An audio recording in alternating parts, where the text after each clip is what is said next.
तो dear everyone, अभी करेंगे class 11 chapter 2 structure of atom से इलेक्ट्रोमैग्नेटिक रेडिएशन। जानेंगे इसके बारे में कि इलेक्ट्रोमैग्नेटिक रेडिएशन क्या होता है। इसे ईएमटी वेव भी कहते हैं, ठीक है। ईएमटी वेव कहा जाए या इलेक्ट्रोमैग्नेटिक रेडिएशन कहा जाए, कंफ्यूज नहीं होना है आपको, ठीक है। तो इसके बारे में पूरा कुछ जानेंगे कि क्या होता है, कैसे इसका कैरेक्टरिस्टिक क्या क्या है, सब कुछ, ठीक है। तो देखिए, सबसे पहले जानिए कि इलेक्ट्रोमैग्नेटिक रेडिएशन होता क्या है, ठीक है। देखिए, when a charged particles move through magnetic field then it emits wave known as electromagnetic wave और ईएमटी वेव। जब चार्ज्ड पार्टिकल, कोई भी चार्ज्ड पार्टिकल को आप मैग्नेटिक फील्ड के थ्रू पास करते हैं, तो जब आप चार्ज्ड पार्टिकल, मान लीजिए ये मैग्नेट है, ठीक है ना। मैग्नेट में आपको पता है कि एन होता है और एस होता है, नॉर्थ साउथ, ठीक है।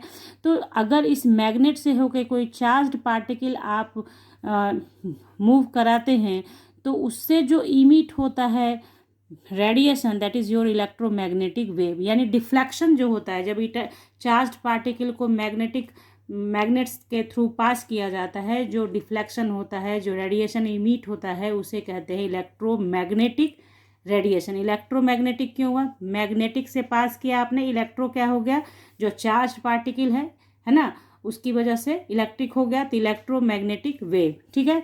तो इसमें देखिए, जैसे X rays, gamma rays, visible light, UV यानी ultraviolet rays, infrared, IR etcetera are examples of EMT wave. यानी ये सारे के सारे क्या है, ईएमटी वेव हैं, इलेक्ट्रोमैग्नेटिक वेव है। यानी जब चार्ज्ड पार्टिकल पास हुआ मैग्नेटिक फील्ड से होकर, तो ये सब रेज इमिट होता है। ये जो रेज आप देख रहे हैं, ये रेज इमिट होता है, ठीक है। बात आई समझ में? तो अब देखिए, अब EMT wave can travel through medium as well as without medium. यानी ईएमटी मीडियम में भी चल सकता है, विदाउट मीडियम भी चल सकता है, मूव कर सकता है। ट्रांसवर्स फॉर्मेट, तो किस फॉर्मेट में करता है? चूँकि वेव है, तो वेव का जो मूवमेंट होता है वो इस तरह का होता है, जिसको क्या कहते हैं आप? Transverse format. ट्रांसवर्स फॉर्मेट, ठीक है। जिसमें क्या होता है, पहले हाई पे जाता है, फिर डाउन जाता है, फिर उतना ही हाई, फिर डाउन। तो ये जो होता है crest and trough, crest and trough format है। तो ये जो पीक होता है उसको क्रिस्ट कहते हैं, और ये जो नीचे की ओर आता है उसे ट्रफ कहते हैं, सी टी, ओके।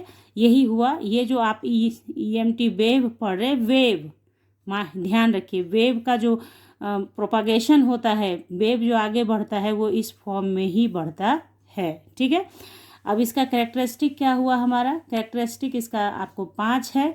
किसी भी वेव का कैरेक्टरिस्टिक 5 होता है। ये आप जब आप पढ़ रहे होंगे अभी मेरे साथ, तो आपको थोड़ा थोड़ा फिजिक्स के जैसा फील आएगा, क्योंकि ये फिजिक्स का पार्ट भी है ना। फिजिकल केमिस्ट्री मीन्स कि फिजिक्स का केमिस्ट्री, ठीक है।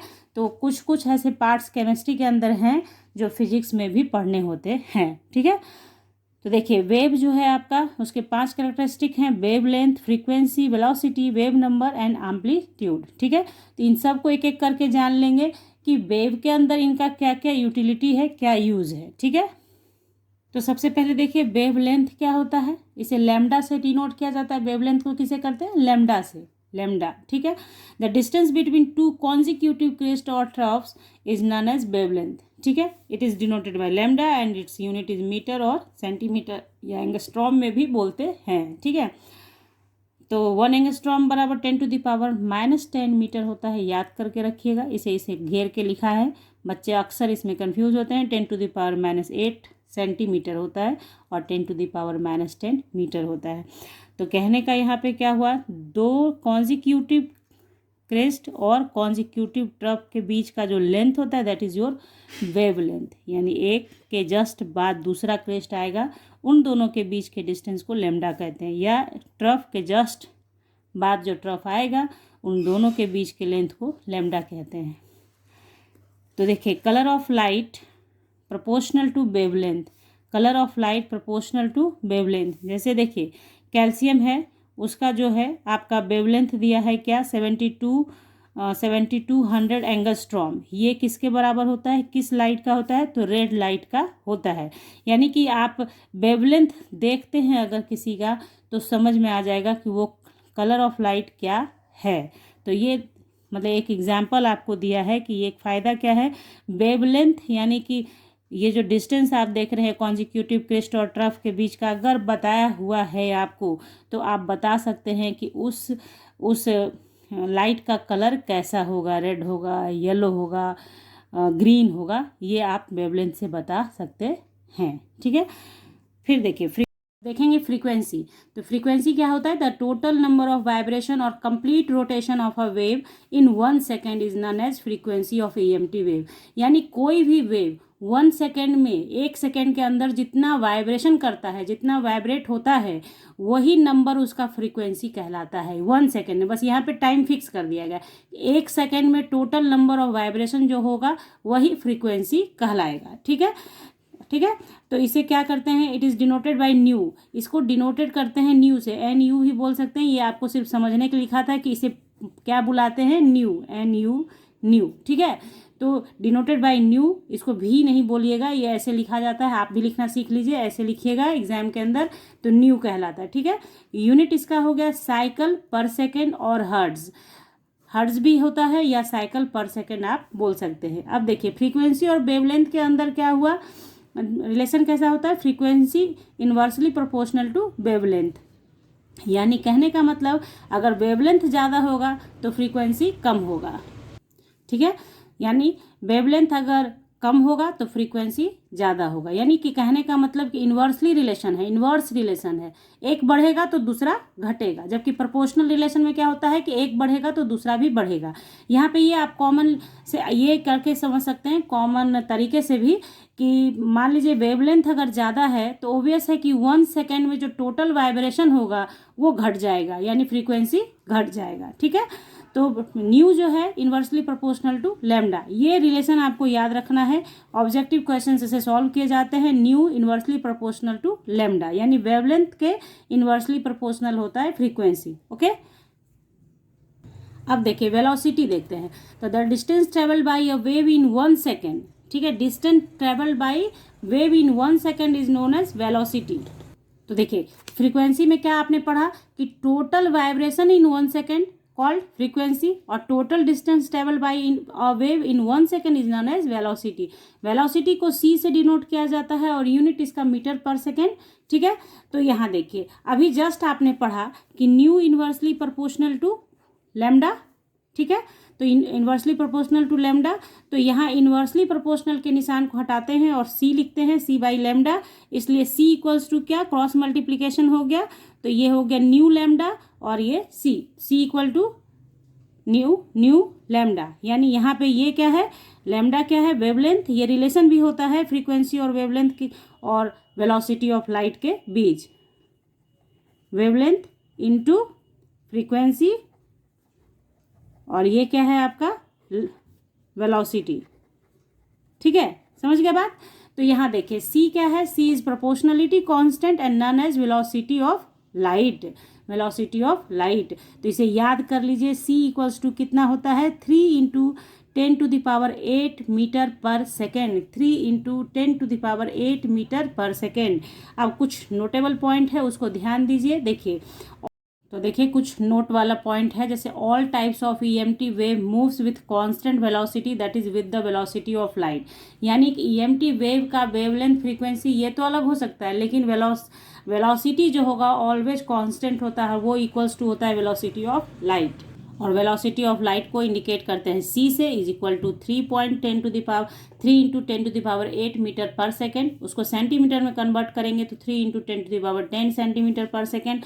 किलोमीटर में चेंज करेंगे तो आप देखें यहाँ पे 3 × 10⁻, क्या हो जाएगा, 3 2 5, 3 × 10⁵ किलोमीटर पर सेकेंड। ठीक है, और माइल्स में चेंज करोगे तो इतना आपको वैल्यू आएगा। तो ये सारे वैल्यूज़ आपको याद कर लेने हैं, ये सारे वैल्यूज़ आपको दिमाग में रखने हैं। ओके, ये तो मस्ट है कि इतना तो आपको रखना ही रखना है, इसको आप छोड़ नहीं सकते। 3 × 10⁸ मीटर पर सेकेंड।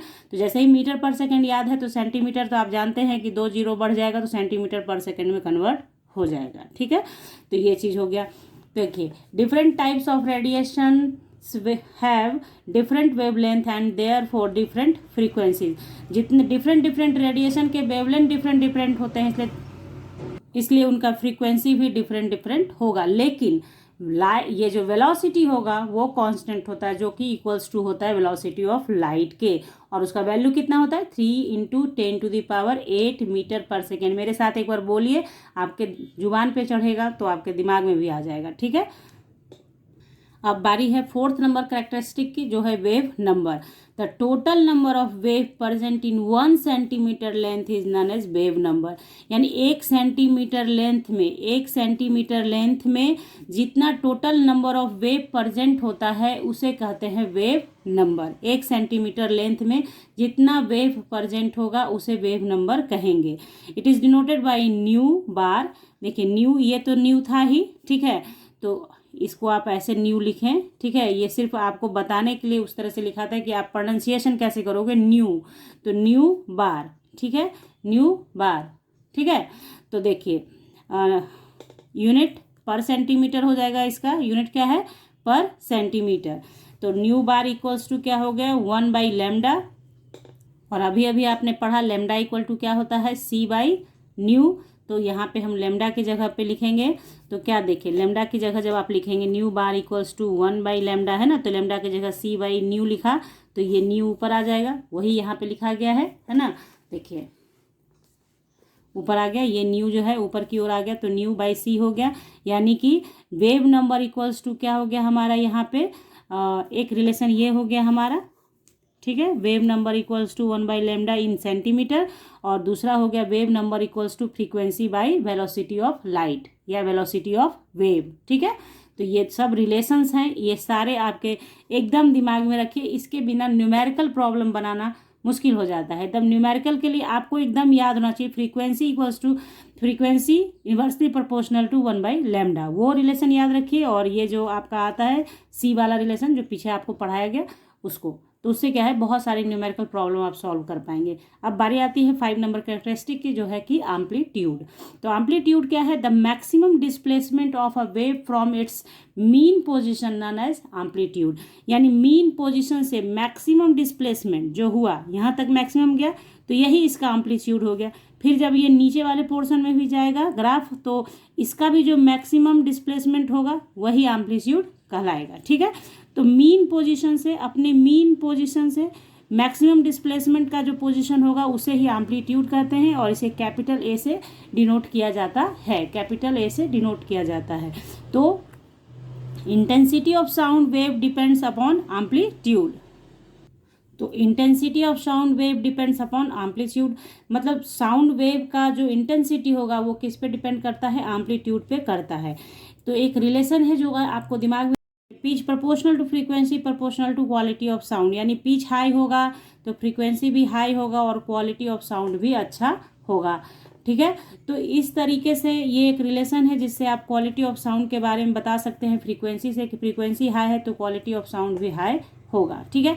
तो इस तरीके से अभी हम लोगों ने ईएमटी वेव के बारे में जाना क्या होता है, और साथ ही साथ उसको जो कैरेक्टराइज करता है, ईएमटी वेव के जो कैरेक्टर्स हैं उसके बारे में जाना। इससे बहुत सारे ऑब्जेक्टिव क्वेश्चंस आप करेंगे, बहुत सारे इससे न्यूमेरिकल प्रॉब्लम सॉल्व होंगे, और साथ ही साथ ईएमटी वेव से रिलेटेड क्वेश्चन आते हैं तो आप उसको सॉल्व कर सकते हैं। छोटे छोटे क्वेश्चंस भी आते हैं, एम्पलीट्यूड लिखना आ सकता है, वेवलेंथ लिखना आ सकता है आपके एग्जामिनेशन के अंदर, तो आप हर तरह से प्रिपेयर हैं। तो अगर आपको वीडियो अच्छी लगी हो तो वीडियो को लाइक कीजिएगा बच्चों, और एयर केमिस्ट्री क्लासेस को सब्सक्राइब करना बिल्कुल नहीं भूलें। सब्सक्राइब करें विथ बेल आइकन, ताकि आपको ऐसे वीडियोस मिलते रहें और आप जुड़े रहें एयर केमिस्ट्री के साथ। तो मिलते हैं आपसे नेक्स्ट क्लास में, तब तक के लिए bye, thank you, take care, have a nice day बच्चों।